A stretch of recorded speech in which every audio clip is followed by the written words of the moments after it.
You're welcome to Abiola Rishile Events and Parties. We're live in Victoria Island, Lagos, and we're here for a different kind of event. It's a FIDAU prayer and a celebration of life of not just anybody, but an icon, a teacher, a businessman, and a public administrator who served until his death as an ambassador to Spain. This person we're talking about here is ADEMOLA RASAQ SERIKI, and in a few moments from now, we're going to be interviewing the party guest. Stay tuned.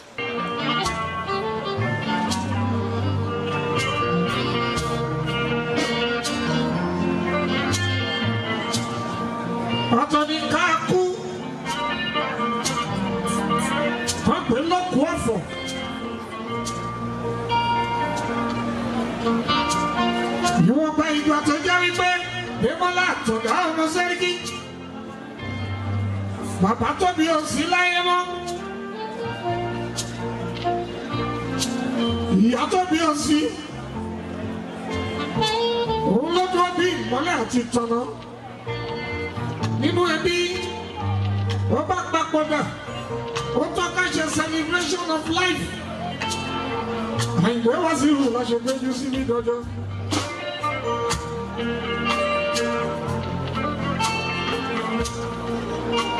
Oduwa Toto kula made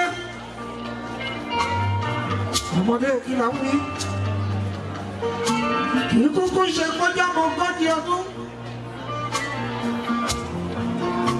ṣùgbọ́n ó sì láwọn bàbá tó ń wojú wọn lórí ẹ̀pẹ̀ ní ó ṣe fàyè sílẹ̀ kágbájọ́ ká palu ṣùgbọ́n and it's a celebration of life in his memory. And there was you to report, you know, Ademola, after that mirror, so me.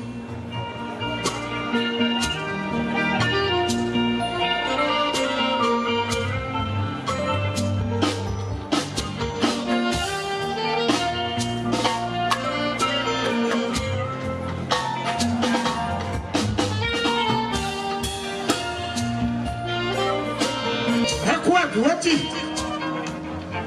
Excellency, Ambassador Demola Seriki, RASAQ Nicola.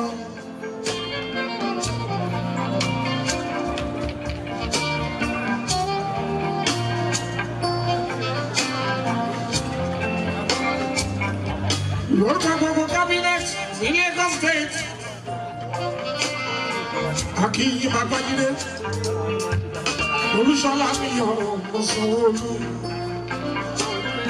والذين آمنوا صلوا عليه وسلموا تسليما الصلاة والسلام عليك يا رسول الله الصلاة والسلام عليك يا رسول الله الصلاة والسلام عليك يا رسول الله الصلاة والسلام عليك يا رسول الله الصلاة والسلام. Àpapọ̀ káde farabalẹ̀ ṣe káwa náà rántí ìpéjọ kan yóò mọ̀ kèmí àti ẹ báyìí ṣe báwọn èèyàn ni ó ṣe fún wa náà lẹ́yìn tiwa náà káwa náà ṣe ti bàbá Alhaji RASAQ ká ṣe dáadáa káde farabalẹ̀ ṣe wa ilahukum ilahu wahidun la ilaha illa huwa الرحمن الرحيم ولم أن إله الملك لا إله القدوس لا إله السلام لا إله المؤمن المتكبر لا إله الخالق لا إله الباري لا إله المصور لا إله الغفار لا إله القهار لا إله الوهاب لا إله الرزاق لا إله الفتاح المذل لا إله السميع لا